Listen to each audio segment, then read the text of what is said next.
Hello, everybody, and welcome to the stream. Once again, I am unable to sleep, and so today I thought that once I've gotten this Pokemon thing set up, there they are, alright, um, I would go ahead and start a new novel since we managed to finish Behemoth's rough draft. Um, this one's actually been edited and published, so it looks good. Man, why does my mustache look so crooked on camera? I've got like blonde in my mustache, so it's kind of hard to see. Not this side, but over here, I have like blonde hair that grows around the top. So whenever like you're looking at it, it just looks like my mustache is all hella crooked. But I promise it's not. Um, I'm just gonna sit like this so I kind of like, yeah, it's just crooked because he's crooked. Uh, Welcome to the stream. Um, You guys who have been here before, you know the drill. I read my story. I try and do it in funny voices, or I say funny voices. I try to do good voice acting. Um, I am not great by any stretch of the imagination, but I am trying my best. If you do enjoy my reading and you do enjoy my stories, please feel free to give me a follow. Uh, my YouTube channel has, you can subscribe to my YouTube channel, do what have you. Um, I will be not starting this Wednesday, but next Wednesday, me and my Dungeons and Dragons group um, will start our official rebranded campaign on Alder Fox Adventures. I'm the dungeon master. I write and create everything in that campaign from scratch, um, with the exception of the monsters. Most of the monsters I take from either Kobold Press's Tome of Foes or from the monster manual, what have you. But everything else, storylines, all that, I create those. This one's kind of a points of light setting, essentially speaking. Long ago, the gods and primordials warred, and you know what? I don't know why I'm talking about this. Let's. That's not why you guys are here. Let's get to the novel. Thank you guys so much for tuning in. So this book actually is very interesting. My little sister um, needed a Christmas present, and I didn't have any money at the time. So I was like, well, I just finished this novel. I still need to dedicate it to somebody. So I decided I would dedicate it to my little sister for Christmas. She's not really that much younger than me. I call her my little sister because I always kind of think of her as being like really young, but in actuality, she's like 25, 26. So he's really not that much younger than me. Actually, no, she should be 27, I think. I don't know. We got like 3, 4 years apart, and I'm 30. So yeah, I wrote for Nicole, the best and most annoying little sister and older brother could love. This was back in 2015, so she would have been like 22. But yeah. So here we go. Chapter one. Hmm. Ned lounged in the large black swivel chair, his feet propped up on the desk and a comic book in his paws. He'd already read this issue, but seeing as how he had another 20 minutes of club activity left and no one else in the club to actually do anything, this was as good of a time killer as any. According to his peers, the prairie dog was little more than a lazy grump. That wasn't to say he didn't care about anything, rather the things he didn't care about he ignored completely. When everyone else played sports, he'd just nap on the bleachers. While everyone else was talking about dates and music and TV, he would just keep his nose in his book, every now and then giving a derisive snort if someone addressed him. Hello? A meek voice called from the doorway. This was normal for Ned. No one else in the school really acknowledged his club, despite that he had filed the appropriate paperwork. Every now and again, a student would wander in looking for a place their friends could commandeer. Hello, Momo. Welcome to the stream. Hey guys, you know my cat Momo. She says hi. Okay, okay, calm down, settle down.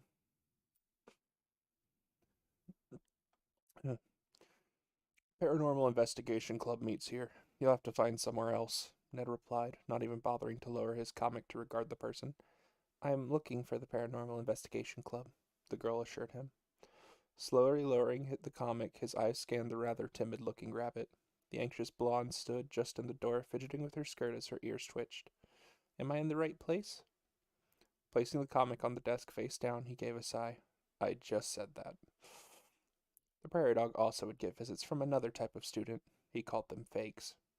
They'd come in, pretending to be interested, only because they got some demented enjoyment out of watching him gush about his hobby. Much to their typical disappointment, he was not one to gush. Are you here to mess with me? He asked bluntly. With an intimidated squeak, she shook her head. No, not at all. I need your help, she stammered.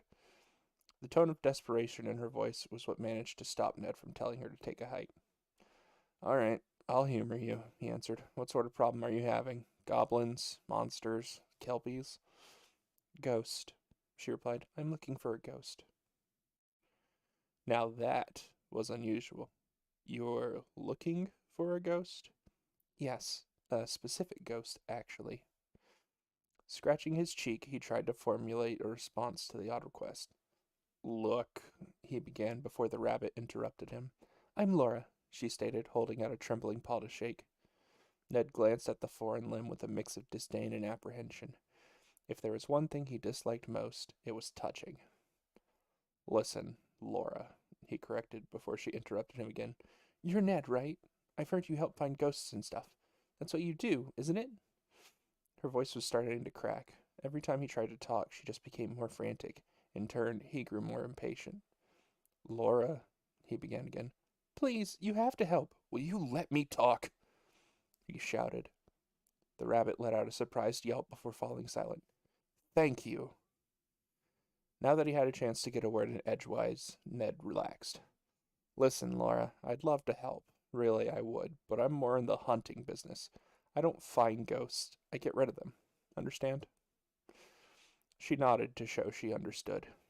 At first, the prairie dog had thought the matter was over. Instead of leaving, however, the young teen covered her face with her paws. Behind them, Ned could hear her sniffling as tears ran down her cheeks. A tinge of guilt hit him. Despite his brash nature, he hadn't meant to hurt the girl's feelings. Please stop crying, he grunted, unsure of what else to say to her. Through her digits, he heard a muffled, I'm sorry. That apology cemented his sympathy.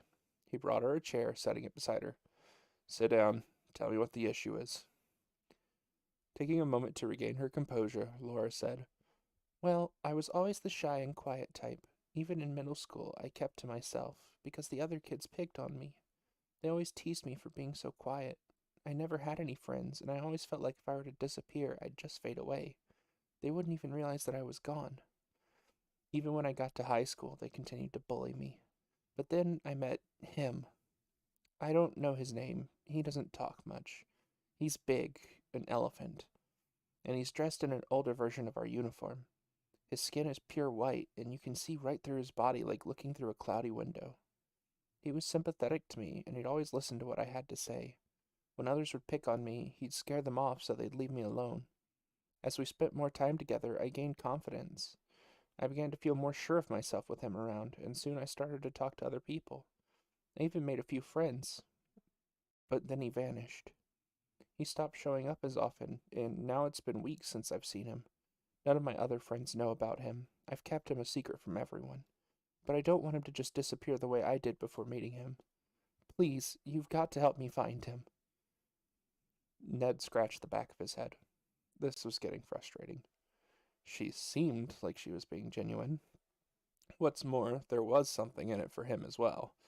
The school had discovered that he was the sole member of the club and were threatening to shut him down at the end of the month. He'd considered putting up flyers, but experience had taught him that the others would probably just ignore them anyway. Now, a member had just fallen into his lap. I'll need payment, he told her, offering her the sign-in sheet. If I'm going to help you, you'll have to join the club. You're really going to help me? She asked in disbelief. Only if you sign this stupid paper. Laura was a whirlwind of energy as she scribbled down her name. As soon as the pen fell from her paw, she threw her arms around him for an excited hug. Thank you so much. You have no idea how much this means to me. Alarms were blaring inside of the prairie dog's head. Touching bothered him. Girls made him nervous. Being hugged by a girl as cute as Laura sent him into a panic. With robotic movements, he gripped her shoulders and held her at arm's length from him. Don't touch me again, he said, moving to collect the clipboard. When he turned back around, she looked hurt by his request. With a sigh, he explained, I don't like physical contact. It's nothing personal. Oh, okay. Sorry.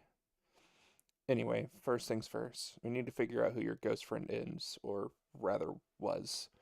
You said he wears an older uniform? Maybe he was a student. We can check the library's archives to see if he's in one of the old yearbooks. The bashful rabbit rubbed her arm while rocking on her heels. Can I ask you a question? Other than that one, he quipped. Ned's sarcasm was one of his more abrasive traits. It was like sandpaper in the way it rubbed people raw. For the most part, he'd used it to distance himself from others. Lately, it had become more of a reflex. Laura drew small circles on the ground with her shoe as she placed her paws behind her back. I was just wondering, where are the other members? I'm sorry if that's rude. I'm just curious. Is that it? Ned asked, packing up his things to leave. They quit. They weren't dedicated enough to be part of the club. Oh, she murmured. You must be pretty serious about the club, then. Yes.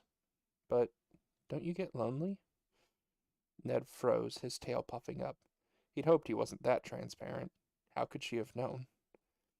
The library closes in 15 minutes. We need to hurry if we want to make it there in time, he reminded her. Regardless of how friendly the rabbit was, Ned had no intentions of getting to know her on a personal level. That's okay, the rabbit assured him. We can start working on it tomorrow. Right now, I want to hear about the club. I think what you do is rather interesting. The prairie dog raised an eyebrow at her. She was a weird one, to be sure. It wasn't often people asked him about the club unless they were harassing him. This was the moment of truth, he decided. At the very least, if she was faking, it'd save him a trip to the library. Well, he explained, I've always liked spooky things. I enjoy scary stories and stuff, so I thought I'd make a club where I'd experience it firsthand. We originally had 4 other members, but on our first investigation they all quit. Their flashlights shut off and they ran out screaming. They were a bunch of cowards. Laura pondered it for a moment. Well, you have to admit, that could be pretty scary for someone. He scoffed at the notion. They forgot to put batteries in their flashlights. I found the fresh ones in the backpack the next morning. Besides, I doubt that guy's attic is haunted. His parents just had the house built. The rabbit looked around the room. So you just sit in here and read? You ask a lot of questions, he noted. Yes, is there a problem with that? Worried she'd offended him, she shook her head in a panic. No, I don't have a problem with it. I was just asking out of curiosity. Honest. Sorry. Satisfied, Ned nodded his head and gave a dismissive grunt. Before he could turn to leave, she chimed in again. Thank you, by the way. You've already thanked me. You don't need to keep doing it. It'll just get on my nerves. Besides, the only reason I agreed to help you was because you started crying and I didn't know how else to get you to stop. I meant for letting me join the club. I'm sure it'll be a lot of fun. I expected you to charge me money. The fact you're not only agreeing to help for free, but including me, well, it means a lot. Laura's lips curled up into a cute grin. Ned, however, remained stoic. Whatever. Don't get too excited. I asked you to join because I needed a second member of the club, or the club would be shut down. Her smile grew brighter. Either way, I'm glad to help. Scratching the back of his head, Ned tried to formulate a response. He wasn't used to these sort of situations. Just as he opened his mouth to give her a snarky retort, the bell rang, signaling the end of extracurricular activities. Club's over. Time to go home, he grunted. As he held the door open for her, he realized she hadn't moved from where she was standing. Her eyes were locked on him as if she were searching for something. Is there a problem? I have to lock the door, so could you please speed it up? Oh, I'm sorry. When she reached the door, she stopped. With the two standing toe to toe, it was cutting it close to Ned's comfort zone. Will I see you tomorrow? She inquired, her facial expression betraying her excitement. Nodding, he replied, Sure, meet me in the library at lunch. I'll be there, she promised, heading down the hallway. As she left, Ned unzipped his backpack, pulling out the thick book he'd borrowed from the library earlier that day. Cracking it open, he began his walk home. It wasn't that buses didn't go out to where he lived, but Ned enjoyed the fresh air and open space. He paused to wait for an opportunity to cross the street, when he again felt Laura watching him. He didn't know how he knew it was her specifically, but it made his tail twitch. Something about Laura's eyes scared him. When she stared at him, it was like she was looking straight into his head.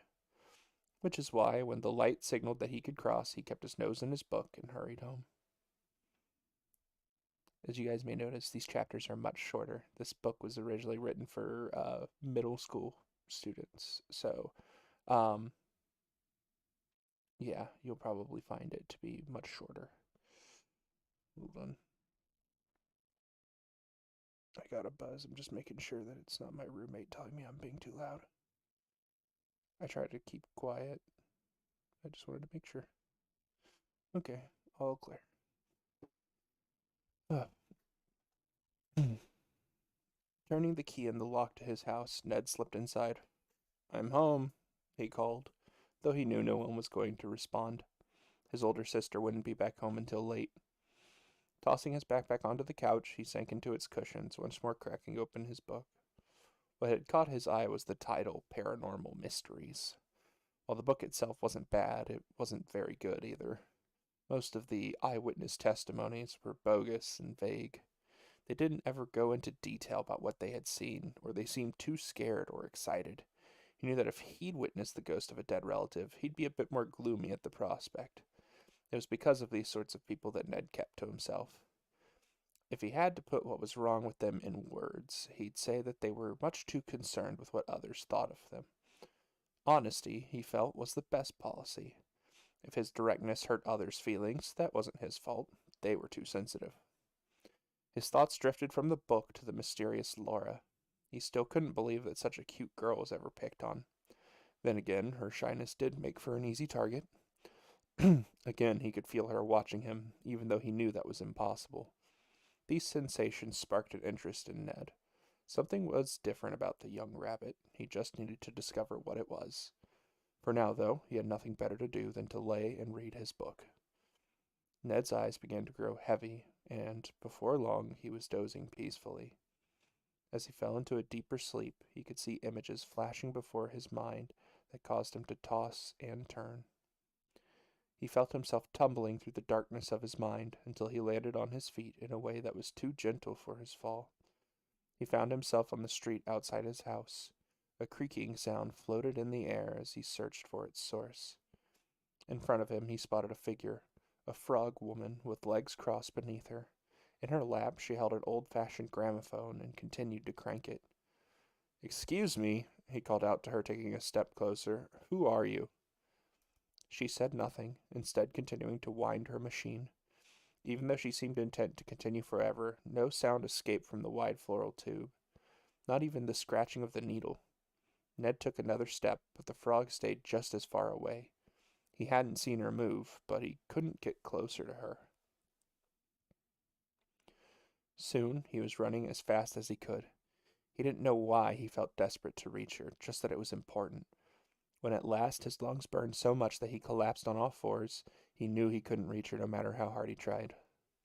"Please," he begged, "tell me who you are. I need to know." "She is one of the major arcana," a voice explained behind him. Turning, he was shocked to see Laura standing before him, a bland expression on her face. "She is number 20, Judgment." Ned was shaking as he stared back at the emotionless frog. "It's really a beautiful song," Laura commented, causing him to frown. "What song? It's not playing anything. How do you know all this, Laura?" "You cannot hear her because you are not listening." Laura's voice came again, pulling Ned from his thoughts. "Judgment is the representation of being called to action, but you are not listening, so you are not receiving the call." Ned closed his eyes, trying to hear the hidden music. Still he couldn't hear anything but the high-pitched creaking of the lever as she rotated it. "I still don't hear it," he whispered as tears ran down his cheeks. "I don't understand. What is it she wants from me?" There was no response. "Laura?" His eyes cracked open to find he was now laying in his living room. His book lay discarded on the ground beside him. He sat up, placing a paw over his face. Despite the fact that it felt so real, he couldn't believe he didn't realize it was a dream until after waking. "Who's Laura?" a feminine voice asked, causing him to look to see his sister, Christy, with a smirk on her face. "Is she your girlfriend?" The lilting sing-song voice she used to ask her question made Ned irritated, though his cheeks were burning red for a different reason. "No, she's not." He rolled off the couch to get ready for school. What are you doing here anyway? Aren't you supposed to be at work or something? Christy frowned, scratching her cheek with her paw. I have the day off. The kitchen caught fire yesterday, so they'll be making repairs for a week. Was it you? He taunted, attempting to get back at her for her earlier teasing. Crossing her arms over her chest, she let out a humph. I'm an excellent chef. You've never objected to my cooking before. Back when I was able to eat your cooking, Ned muttered under his breath. He knew it was unfair to his sister. When their parents disappeared, her life was put on hold. She took care of him well enough, and even if she worked long hours, she did the best she could. Now, with an increase in the restaurant's hours, Ned was more or less stuck to fend for himself. Soon he was dressed in his spare uniform and had skipped out the door, slamming it shut behind him before his sister could even offer her farewells. It would seem cold from the outside looking in, but in truth Ned had a deep love for his sister, even if she did torment him sometimes. He walked towards the school in peaceful silence. His way was out of the real throng of the crowd, so he was, for the most part, alone in his journey, just how he liked it. Or so he thought until a familiar figure fell into place beside him. Good morning, Ned, Laura greeted him with a smile. Hey, he answered, though his was not nearly as cheerful. What brings you all the way out here? She smiled and pointed to a single-story house that was wedged between two of the larger complexes. That's my house there. I had no idea you walked this way to school. I'm glad I was running late enough to miss my bus. I've never walked to school with anyone before. As they walked, Ned's eyes scanned her up and down. It was her in his dream, he had no doubt. Typically, his dreams were nonsensical and short. The fact this one was so clear made him curious. So, how did you sleep? He asked, breaking the silence. The question took Laura aback. Oh, I slept well. Thank you. How was yours? I had a bit of a nightmare, he answered. Despite that he asked her first, Ned wasn't sure he wanted to go into more detail. It was about me, wasn't it? Laura whispered. The prairie dog's eyes widened. How on earth did she know? It had only been a day, and she didn't seem like the kind of girl who'd be arrogant enough to think she were every guy's dream. Did I hurt you in the dream? No, he responded. On the contrary, you were helpful. Do you want to talk about it? The question was one that Ned had to ponder. His first instinct was to say no, and yet he had brought up the nightmare in the first place. It would seem odd to say no after having initiated the conversation. I'm not sure what to say, he confessed. If I say no, you'll think I'm weird for having brought it up. But if I tell you about it, it'll also seem weird. Laura had to cover her mouth to hide a giggle. I tell you what, do what you want, and I promise I won't judge you one way or another. You're already plenty strange to me. Thanks, he muttered sarcastically. Well, in that case, I won't tell you. He knew that she was even more curious than before, but she held true to her word. It wasn't long before they'd reached the school gates. Despite that most of their walk had been with idle chit-chat, Ned found he actually enjoyed the company. Excuse me. Well, thanks for walking with me. See you at lunch? At the library, don't forget. I don't want to be stuck waiting for you there, he answered, ignoring her thanks. As he watched her skip off to her classroom, he couldn't conceal the small inkling of a smile on his face. Her cheerfulness was starting to rub off on him. How annoying, he thought, but his smile stayed there. As Ned sat in class listening to the teacher give his lecture on mathematics, his thoughts couldn't help but to drift off to their mission. Just how long would it take, he wondered. Psst, Laura. His ears perked up as he heard mention of the rabbit. Looking over his shoulder, he saw Laura and his next-door neighbor, Ashley, sitting about 3 rows back. He'd never even noticed her in the class before. He leaned back in the seat, straining to hear what they were talking about. Knowing Ashley, it was probably about someone else. She was notorious for her gossip. I heard you were walking with a boy this morning, Ashley whispered to her, causing Ned to frown. If Laura named him, it'd be no time at all before people started blabbing about how the two were now spending time together. Laura leaned towards Ashley. Yes, Ned and I walked the same way to school. Creepy, Ned? Ashley hissed in shock. Why are you walking with him? There was a long pause from Laura. He's helping me with something, she whispered back. He's not so bad when you get to know him. Ned was genuinely surprised to find that Laura liked him. He, better than anyone, knew how difficult he was to stomach. He intentionally made it that way. Before he had time to listen further, the bell rang. Laura and Ashley were up, packing their bags to go to their next class. Ned nonchalantly decided to lag a little behind. He knew he shouldn't be eavesdropping, but now he was curious. You know, when you asked if I knew anyone who was into spooky stuff, I didn't think you'd actually go see him. I'm amazed he even let you in the door for his club. He's such a grump. As much as he wanted to, Ned couldn't even deny that that was true. Actually, I joined the club, Laura said. I'm kind of excited. It's like an adventure. You call that adventure? Indiana Jones and the Last Crusade is an adventure. It's a glorified book club, not even a fun one. When did you join? About a day ago. It was part of our trade, so he'd help me. What did you want him to help you with? You know you could have asked me, or literally anybody else. Actually, it's a report, she lied. And you needed his help specifically because... As the two stopped in the hall, Ned froze, contemplating whether or not to duck behind the locker like a cheesy spy movie. Well, he... Laura began as her friend crossed her arms and tapped her foot. You like him, don't you? No, it's not like that. He's just helping find some information is all. I heard he's good at doing research, Laura explained. The cat scoffed. I've heard that he scared off all the other members of his club with his freakiness.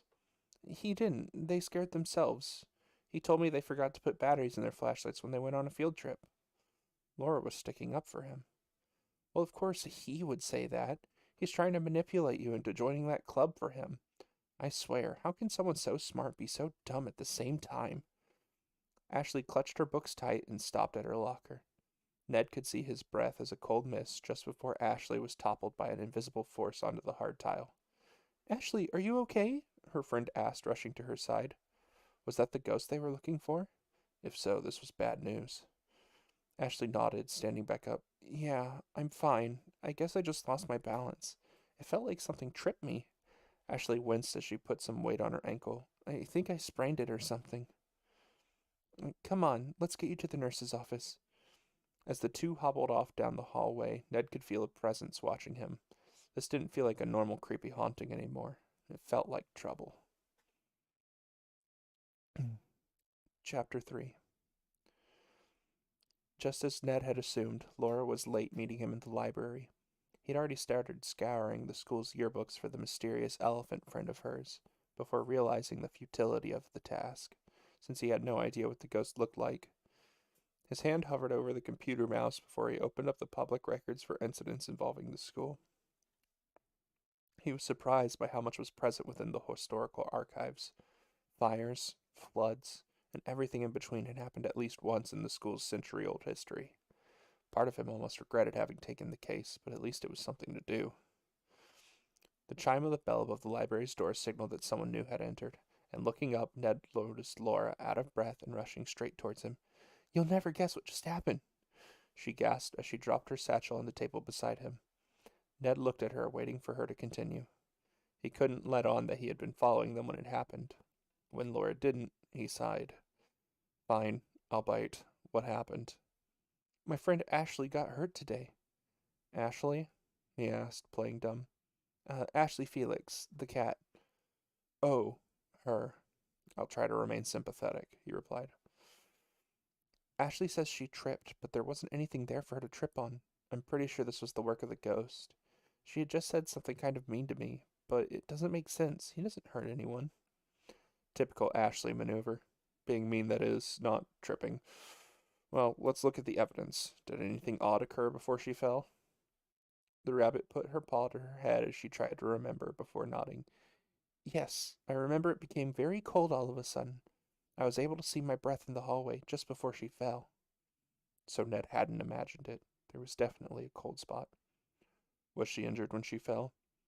It was bruised pretty bad, she answered. The nurse is checking up on her right now. That's why I was late coming in. The prairie dog steeled himself for what he had to say. This case had become much more serious than he expected. I'm sorry, Laura. This has just become an exorcism case. Your friend has become a poltergeist. A what? A poltergeist, he repeated. Sometimes, when a ghost has been dead for a while, they start to go a little crazy. Poltergeists aren't like normal ghosts. Instead of showing up or playing tricks, they can do real harm to people. I guarantee you if we go to look at Ashley's leg, it'll have a bruise in the shape of a trunk. Laura shook her head fervently. No way, that's not possible. My friend wouldn't have hurt someone like that. Ned frowned. I'm sorry, Laura. For the first time, he actually meant it. He could tell how much the spirit meant to her, but he also knew it was dangerous to let him stay around. The rabbit glared at Ned, stunning him as she snapped, Don't say you're sorry. Your job is to help me find him. That's it. I won't let you exorcise my friend. She went to leave, but Ned went after her. Don't you have research to do?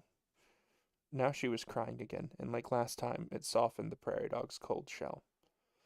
Laura, you need to listen to me, he instructed, moving in front of her to block her path. I understand he's your friend, but he is really, really dangerous. People could get hurt, or worse, if we don't get rid of him soon. How do you even know? She demanded. Maybe he was just protecting me, or sticking up for me like always. You can't know if he's dangerous. Ned sighed. This wasn't working. He didn't like the thought of deceiving. He didn't like the thought of deceiving her, but he couldn't let the spirit just go about attacking people. All right, we'll just find him, he lied. We won't exorcise him. Maybe you can calm him down and talk to him. You swear? She asked, sticking out her paw. Shake on it if you mean it. He hesitated. How could he bring himself to shake her paw? I can't, he whispered. Laura's eyes lit up. Oh, right, the touching thing. I'm sorry, Ned. Just promise me, okay? I need you to say that you promise you won't exorcise him. I promise that I won't exorcise him, he repeated, careful to not choke on his guilt. Now will you please sit down with me and help me go through these yearbooks? The rabbit's seriousness faded, replaced by her trademark smile. Sure, I'm sure it won't take too long at all. As she began flipping through the books, he began to wonder if he was doing the right thing. He didn't want to hurt Laura's feelings, but he wouldn't back down from what he said. A poltergeist meant trouble, and there was only one way to get rid of it for good.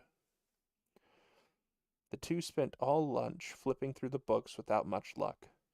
With the school being almost 100 years old, there were a lot of yearbooks to search. As lunch came to a close, even Laura's boundless energy was starting to waver. This is taking forever, she yawned, flipping through another page. If our school had a searchable yearbook, this would be much easier. Ned sighed, closing his own book. I don't think it would matter. We're looking for someone from a long time ago. They may not have had computers back then. Glancing at the clock, he let out another sigh. Worse, we used up all of the period. We're going to have class soon, and we haven't even made it through the 80s. Both investigators gave a frustrated groan. Well, after school? She pleaded. The desperation in her voice swayed Ned once again. Sure, after school. Try to think of any other major details about your ghost friend if you can. Maybe we'll find an additional clue that can help. Will do, Laura agreed before waving farewell and leaving him to pack up his things. Pulling his backpack onto his shoulders, he felt another pang of guilt in his chest for having lied to her. No, he thought, this is too serious. If lying to her saves people, then it's worth it. Despite sounding reasonable in his head, he struggled to take it to heart. His thoughts plagued him throughout all of social studies. So you see, class, his teacher announced, those who forget history are doomed to repeat it. The reason why we study our history and society is to prevent tragedies from happening again. It wouldn't do us any good for people to continue making the same mistakes. The bell rang to alert the end of the period, drawing Ned from his stupor. Had he really missed the entire lesson? How had he lost so much time? He'd have to read the book tonight so he could catch up. As soon as he stepped foot from the room, he froze. He could feel Laura staring again. It made his tail fluff and his fur stand on edge. She was watching him, but there was something else that unnerved him. Unless... He exhaled, inspecting to see if his breath would appear. Sorry again. Jeez, man. He exhaled, inspecting to see if his breath would appear, but nothing happened. No cold spots. And then, as soon as it had arrived, it was gone. The experience worried Ned. Was this also an effect of his guilt? If he felt this bad about it, it must have been even worse. He had free period next, so taking the opportunity to try to distract himself, he threw all he had into the case. That was when a thought occurred to him. Searching for incidents in the school involving an elephant, Ned was surprised to find only one. Running his finger over the text, he began to read it, though nothing was conclusive. It didn't even state if the student died, just that he disappeared one day. It also didn't list his name. There wasn't any articles about him being found, though.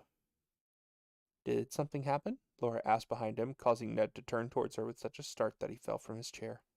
How long have you been there? He demanded as he used the table to get back to his feet. Don't you know it's rude to sneak up on people? She bowed her head, murmuring an apology. Another pang of guilt hit Ned as he saw how regretful she was. Why was it that any time Laura had that somber expression on her face, he was the one who felt bad? Hey, relax. Look, I'm not angry, okay? You just surprised me is all. And I'm afraid I haven't found anything. To his relief, the bubbly blonde brightened when she heard his words. Then I've got great news. I have some more information on the ghost. She clapped her paws excitedly. There was a handkerchief in his back pocket with the initials NP. Maybe it's his initials. Ned's eyes widened. You saw an apparition of the ghost? But when? Did it come into your class? This was the first time he'd met someone who had seen a real ghost. His guilt made way for excitement as millions of questions entered his mind. Laura touched her paws together. Not exactly, she said meekly. I had a dream when I fell asleep during class. I saw you standing in the middle of the hallway looking for someone. The prairie dog shuddered as she spoke. Then I saw the ghost coming up behind you. He looked pretty upset, but then he turned and saw me before vanishing. Then I woke up. About what time did you have this dream? Ned asked, his mouth feeling dry. She considered it for a moment before replying. About an hour ago. Gone was the ghost from his mind. Laura saw him in her dreams and with such vivid details she could make out a monogram. Connections fell into the place as he backed away from the rabbit. She wasn't normal. He knew there was something different from the instant he met her, but this was far from anything he could have conceived. This called for some research. I'm sorry, I have to go, he blurted, grabbing his bag and heading for the exit. Ned, wait, aren't we supposed to? Her words were cut off behind him as the door slammed shut. The book he was looking for wasn't in the school's library. It was in his own. Chapter 4. Hey, how was school? His sister asked as Ned rushed past her to his room, rummaging through the books on his shelf. One of them, he knew, had to contain what he was looking for. Ned? Not now, Christy, he snapped, causing her to reel in surprise at his outburst. Realizing himself, he paused and took a deep breath. Sorry, sis. I didn't mean to shout. School was kind of hectic today. I don't really want to talk about it, okay? Christy frowned, sitting down on Ned's bed, watching as her brother dug through his collection. Ned, I'm worried about you. I know I haven't been home a lot lately with the restaurant, but I do care. Since Mom and Dad left, Mom and Dad didn't leave us, he interrupted, stopping his search for a brief moment to shoot a glare at her. They loved us. I know you're trying to help, Christy, but you're not them. I know they'll come back someday, so please, don't talk like they're gone forever. The older prairie dog kneeled back down beside her younger brother as he buried his face in his paws. He could feel her rub his back, trying to comfort him. You're right, Ned. Mom and Dad did love us, but it's been 10 years now. You need to accept that they're not coming back. When he began to hold back tears, she wrapped her arms around him for a hug. His discomfort with touching had one exception, and she was it. Right now, with everything that was happening, he needed a hug. Inside his mind, though, Ned scolded himself on being so immature. He wasn't a child anymore. He was in high school now. But still, his big sister was hugging him like a baby. After a few moments, he pushed her away, wiping his nose with a sniff. I'm not a little kid, Christy. I don't need you to treat me like one. His sister held up her hands in surrender, the sudden shift in his attitude assuring her he was better now. You're right, Ned. I'm sorry. I'm going to cook dinner, okay? Come down when you're hungry. Take all the time you need.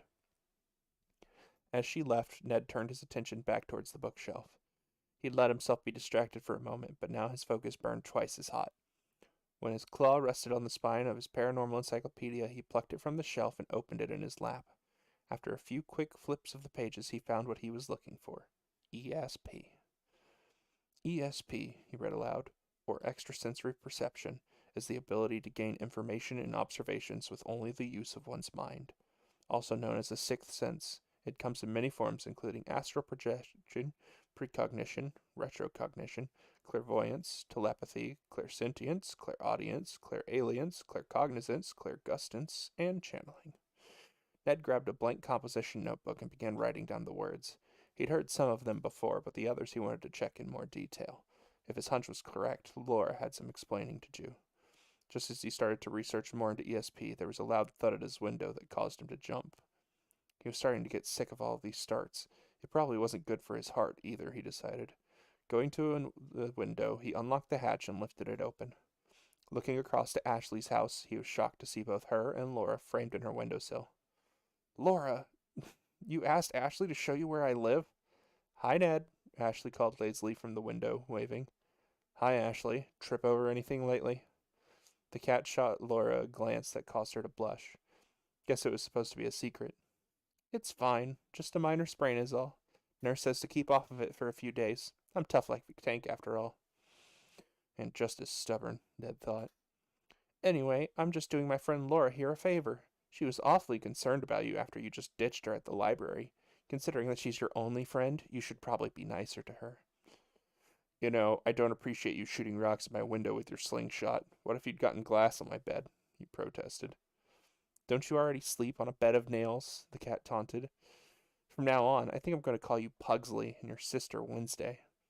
Really? An Addams family ripped? What are you, 50? Could have just knocked on my door, you know. And stepped foot in your creepy place? Ashley asked. Not a chance. I'm sorry, Ned. I didn't mean to bother you. I didn't even know you lived here. Honest, Laura interjected, stopping the neighbors squabbling. I just wanted to apologize for upsetting you today. So, I'm sorry. Her ears drooped as she averted her gaze. I'm not upset, Ned assured her before kicking himself. Why did that rabbit have to be so darn cute when she looked so sad? I promise. I just realized something is all, so I had to rush home to check on it. I found some interesting information to share with you tomorrow. Really? That's wonderful, Ned. Thank you so much. Her cheerful excitement caused her ears to perk up once again as Ashley rolled her eyes. Seriously, though, you've been a big help, Ned. Are you sure I can't do something else? I have to repay you somehow. You're doing something for him? Ashley asked in disgust. Why would you do something for that creep? Mind your own business, Ashley, Ned shouted. You're talking through my window, dummy. That makes it my business, she retorted. Ned could feel his annoyance increasing with the cat. Just as he was about to fire another sarcastic retort, Lara chimed in. Actually, he let me join his club, Ashley. So really, I'm getting two things out of the deal. Ashley was floored by her friend's announcement. Are you insane? That's social suicide. I mean, look at him, she pointed. Hey! Ashley ignored him, taking her friend's paws in hers. Tell me the truth, Laura. Is he blackmailing you? Because if he's got dirt on you, just say so, and I'll do everything I can to free you from this prison he's locked you in. No, I'm fine, Ashley. He's been nothing but nice to me, I promise. Ned frowned. He knew firsthand that that wasn't true, though he was curious if she was just trying to defuse the situation or if she was actually that oblivious. Oh, I know. Ned, would you like to come over tomorrow for dinner at my house? It's the least I can do.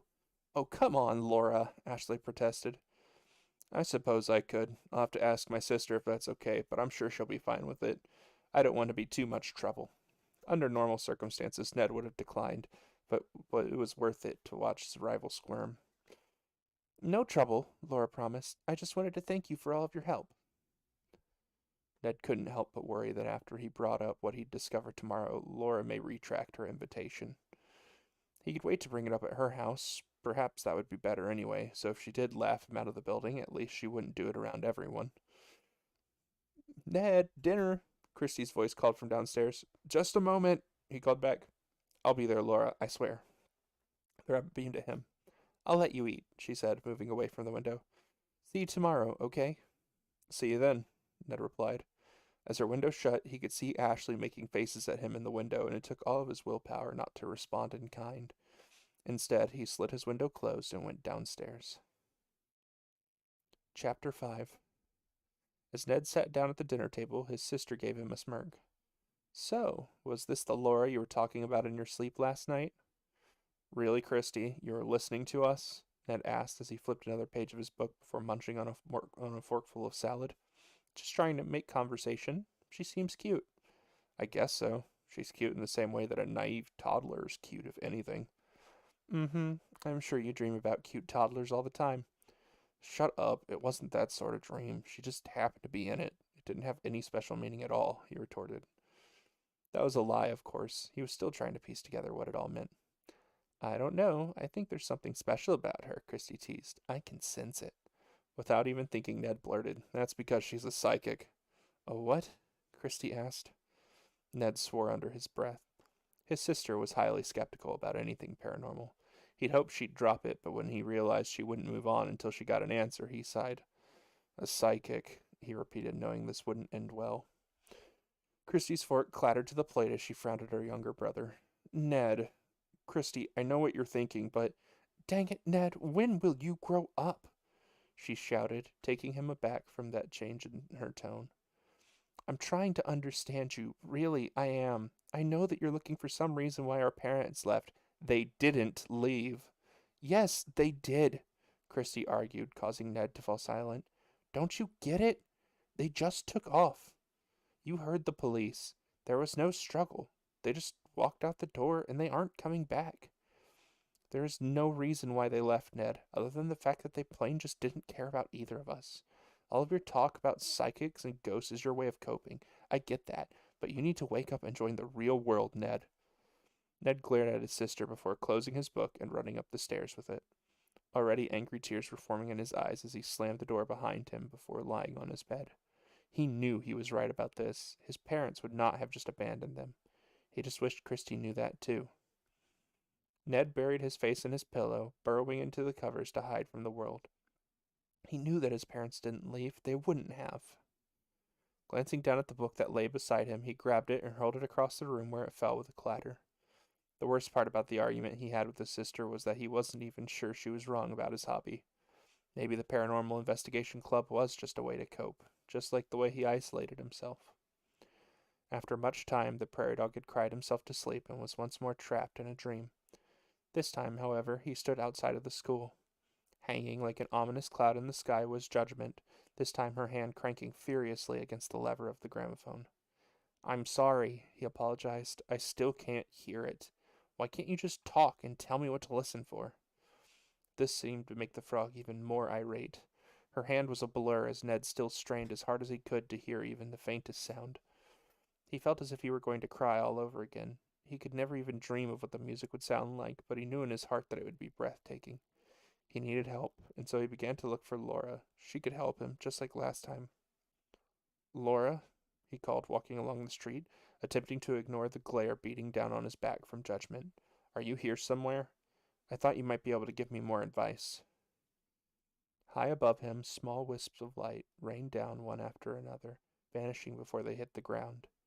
Each wisp seemed to contain a portion of a voice. Laura's voice. Ned? Can you hear me?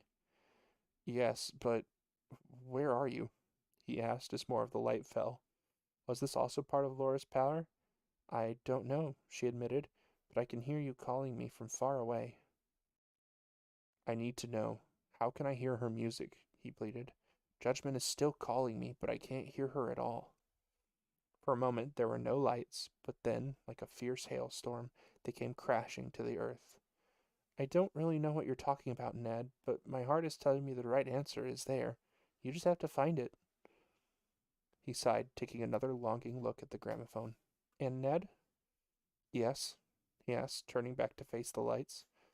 This time, however, only one streak of light fell, pausing just before him. It was beautiful, like a large, shiny pearl. Compelled, he reached forward to touch the scintillating object. Popping like a bubble, it emitted only one word. Hurry. He wasn't sure why he needed to hurry until he looked back up to the sky. Instead of the clear night that had sent Laura's messages to him, it was replaced by a sinister black mass. As it slithered closer, the inky darkness seemed to wilt everything and cast its shadow over. Houses aged and cracked, streets chipped and fractured. It seemed as if the cold void was draining the very life out of the town of Warren. Turning, Ned ran as fast as his legs could carry him towards the frog on the horizon. Please, you have to help me, he pleaded, glancing over his shoulder to see the darkness racing after him in a beeline. Still she cranked, this time her visage twisting into a hideous creature, Her anger was apparent, and inside he felt like turning back, but he didn't care. He knew that he had to be brave. His feet created a rhythmic thud against the ground as his sprinting began to wear on his stamina. It seemed no matter how fast he ran, the darkness stayed the same distance behind him, until his body collapsed on the ground beneath him. Turning over, he saw the darkness racing towards him. Closing his eyes, he braced himself, and with a painful blast, the shadows overtook him. He wrestled with them, thrashing and shouting for help from judgment. When his mouth opened, the darkness began to flood in, drowning him in nothingness until his eyes opened to reveal that the only thing he had been combating were his sheets. Getting dressed, he crept out of the room, tiptoeing to avoid his sister. He wasn't as angry anymore, but he knew if they met, he'd have to talk about what was said last night. Right now, he had more important things on his mind: Laura and the ghost. Making it to the front door, he found his sister collapsed on the couch, TV still on and playing her favorite cooking shows. Walking over, he turned off the TV and placed a blanket over her before heading out the door. As he walked along the way, he kept glancing up at the sky, only to be relieved when it was clear. He wasn't sure why his dream disturbed him so much, but the fact that Laura had been there to help him provided some comfort. "What are you looking at?" Laura asked as she approached him. He turned towards her, and for the first time in a long time, he smiled. Laura returned the gesture with her own. "Nothing," he replied. "Let's go to class. I have a feeling that today is going to be a good day." The rabbit giggled. "What makes you say that?" "Call it a hunch." She nodded in understanding before a realization occurred to her. "Oh, you said you had some news you wanted to share with me." Ned thought back to the passages he read in the book, about the strange dreams he was having with Laura in them, about the silent gramophone and the omnipresent judgment. "Laura, have you ever heard of ESP?" "ESP? I don't think so," she whispered, her ears drooping. "Sorry." "No need to apologize. I was just curious." He stopped at the gates to the school and grinned at her. "I'll give you the news tonight at your house, okay? For now, let's get to our classes. I can't wait to see you during lunch." "Really?" she asked. "Last time you left in a big hurry. I was worried it was something about me."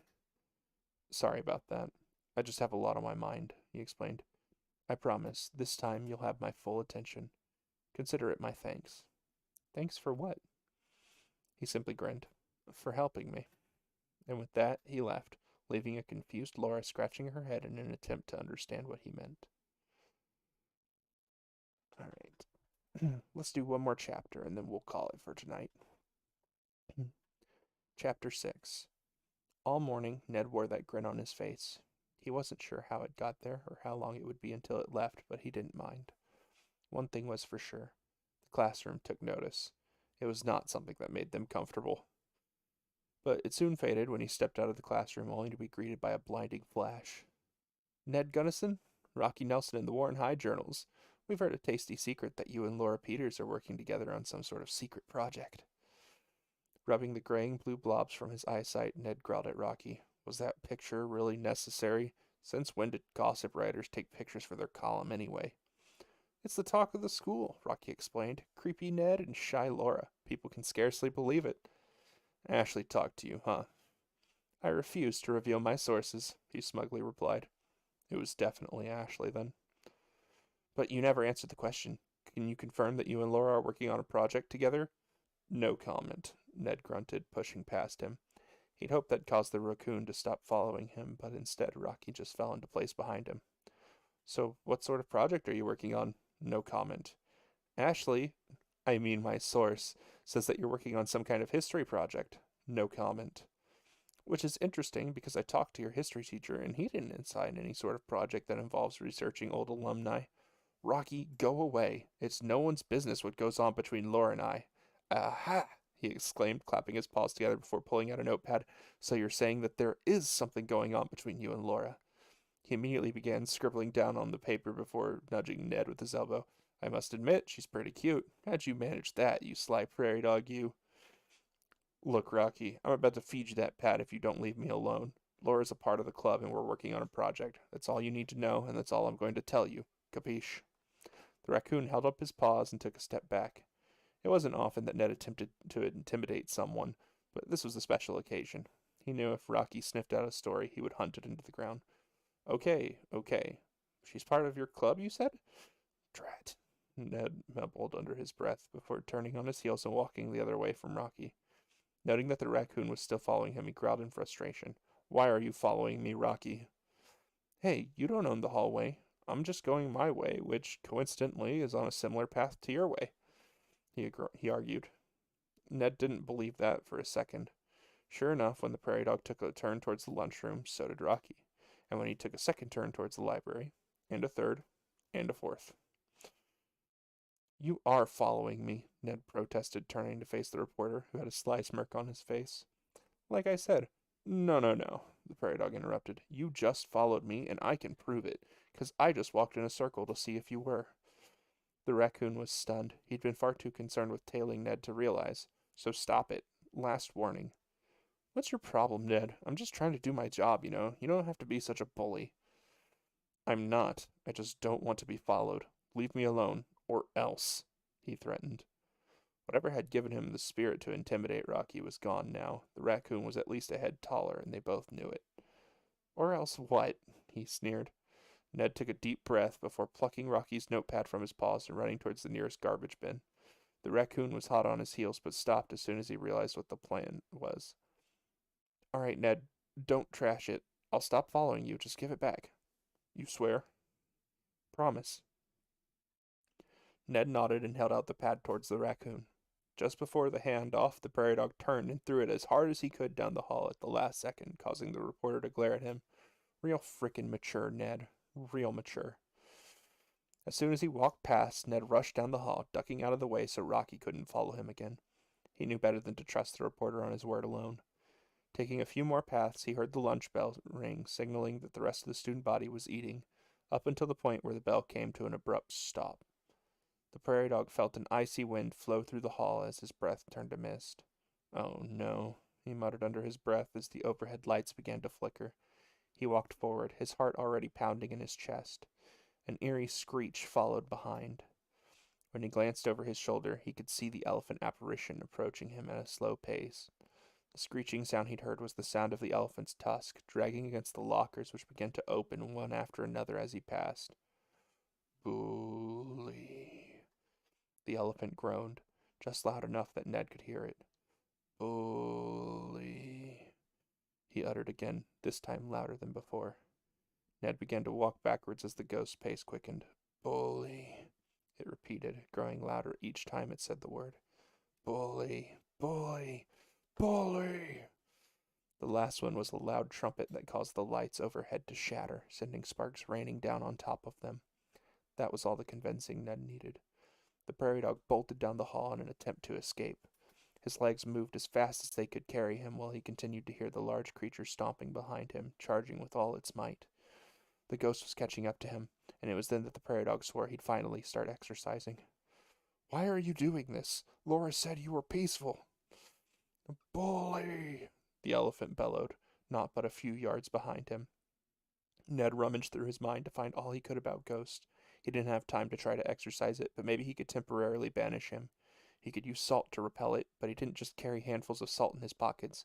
Iron worked too, but again, no such luck. Mirrors. Reflective surfaces were sometimes believed to be able to repel evil spirits. While he didn't have a mirror on him, Ned's phone would have to do. In a fluid movement, he stopped, retrieved his phone, and held the screen up like a shield. Ned braced himself for the phantom elephant's charge. Please let this work. With a heavy thud, the ghost slammed against some sort of invisible force. It was working. Or so Ned thought until the ghost began pushing him back. The prairie dog dug his feet into the ground, slowing down the progress of the spirit. When he closed his eyes, he could see the darkness like in his dream, and right now he was keeping it at bay. Even with all his strength, however, the darkness was shoving just as hard back against him, until he felt a gentle touch on his hand. Don't worry, Ned. I'm here to help, he heard Laura whisper in his mind, and with a grunt of effort, he suddenly felt the force pushing on him disappear, causing him to stumble forward. Opening his eyes, he looked down at the linoleum that had cracked beneath the phantom's massive force, the ending point of the chaos that had ensued down the hall. Gasping for breath, he slipped his phone back in his pocket and raced to find Laura in the library. As the doors shut behind him, Laura looked up at him in surprise. Ned, are you all right? What happened to you? Coming to her, he sat down beside her, huffing and wheezing. He held up his finger, indicating he needed a moment before he spoke. Your friend, he gasped, decided to ambush me. Oh my goodness, are you hurt? She asked, her eyes filled with concern, but Ned just shook his head, leaning back in the chair to rest. Thank goodness you're all right. I wonder why he would attack you. You haven't done anything to me. I have a vague idea, said Ned. He kept repeating the word bully, which is what Rocky Nelson called me just before he attacked. Rocky Nelson saw him too? No, he was just trying to follow me around so he could snoop on us, but I got rid of him. Another thought occurred to Ned. He'd read before that spirits could sense emotional energies and react from it. Because of that, had the ghost realized he had lied to Laura? Was his guilt what drew the ghost to him? If so, he only had one option. Laura, can I make a confession? The rabbit frowned. Ned could understand. Confessions were never good news. Sure, Ned. What's wrong? He swallowed nervously, unsure of how to say what he needed to. Laura, I never had any intention of keeping my promise to you, he whispered, causing her to sink back stunned. I'm sorry. I know he's your friend, but you have to see how dangerous he is now. He needs to be exorcised before things get even further out of hand. Why would you promise me if it was just a lie? Laura asked, the hurt she was feeling hanging on every word. I mean, I trusted you, Ned. I trusted you with my most well-guarded secret, one I haven't even told my mother about, and yet you just blatantly lied to me? Now he felt even more guilty than before. Laura, where is he now? Laura demanded, tears welling up in her eyes. What? My friend, where is he now? Ned frowned, preparing himself for the storm. I banished him, he whispered. You what?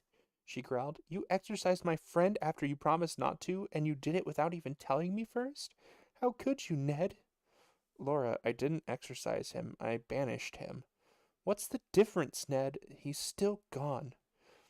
As the negative energies continued to increase in the room, Ned noticed his breath fogging up again. The difference, Laura, he whimpered, is if he's banished, he can come back. Sure enough, the elephant had begun to materialize in the library. Bully, he hissed, starting to saunter over to him. Ned went for his phone again, but Laura grabbed his wrist, stopping him. Ned, no. Let me talk to him. I can make him see reason. Please. Laura, Ned began, but she ignored him, turning back around and standing between the two of them, her arms outstretched as she stared deep into the ghost's hollow eyes. Stop, she pleaded, causing the elephant to pause. I know you're upset. I've made so many more friends now, and because of that, we don't spend as much time together as we used to. The tears she'd been holding back began to roll down her cheek. But just because I make other friends doesn't mean that you're not my friend too. I don't know why the word receipt is put there. I've genuinely got no idea.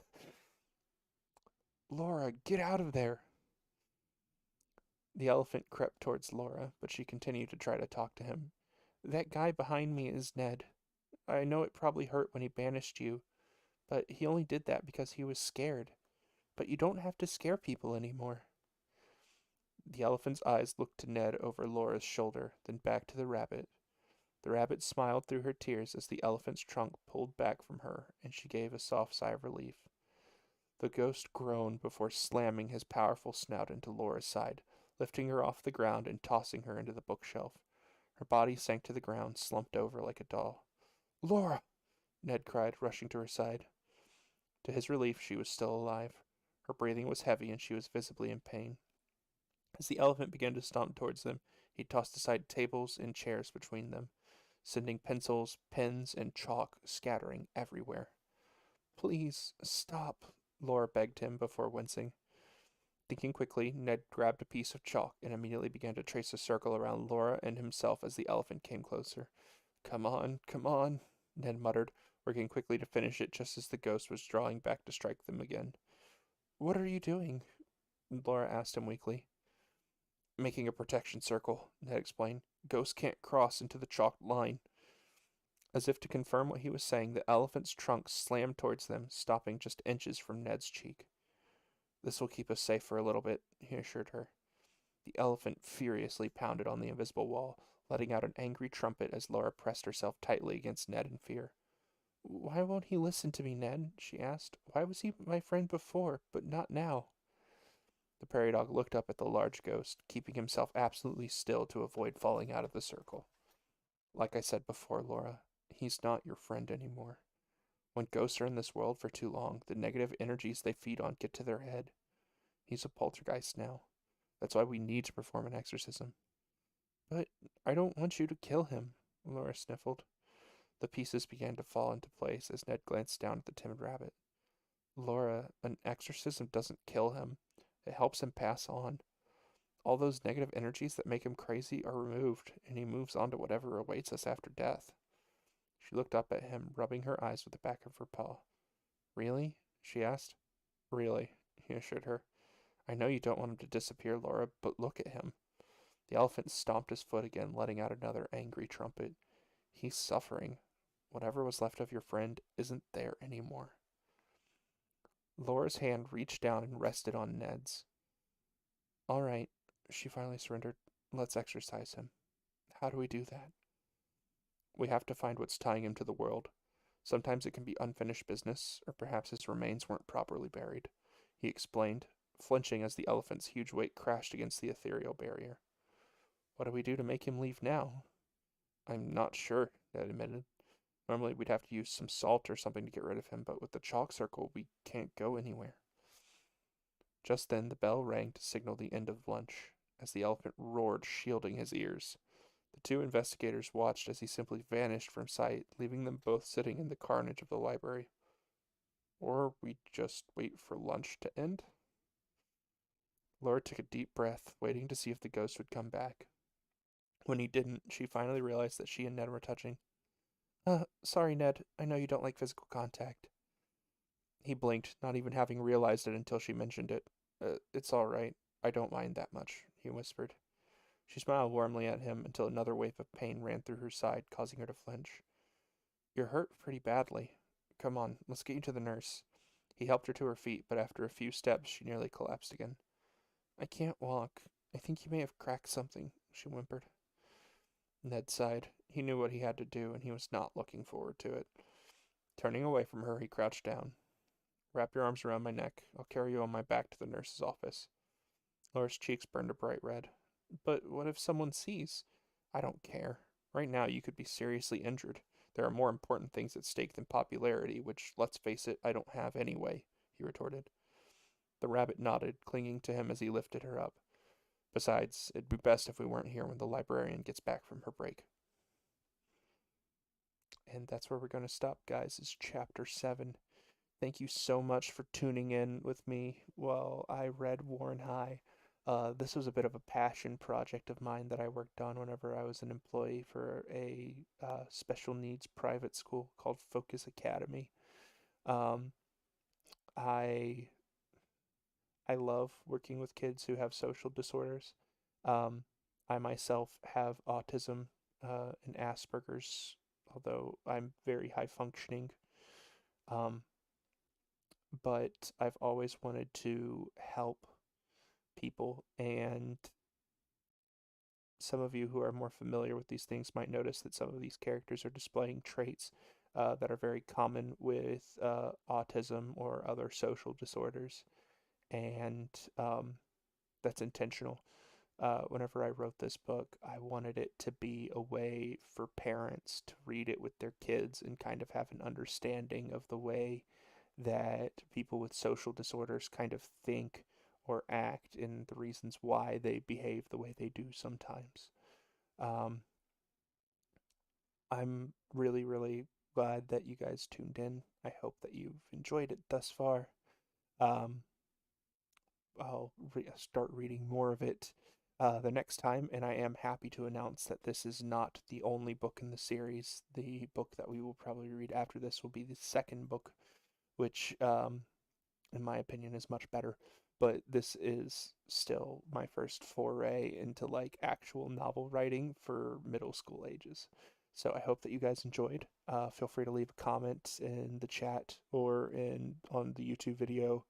Um, Whatever you like. I'm always open to hear people's, thoughts and ideas. Um, I mean, it's honestly too late for me to change anything in the novel now because it's already been published. But still, I would love to hear your thoughts. Thank you guys so much, and I hope that you have a great night's sleep. Go ahead and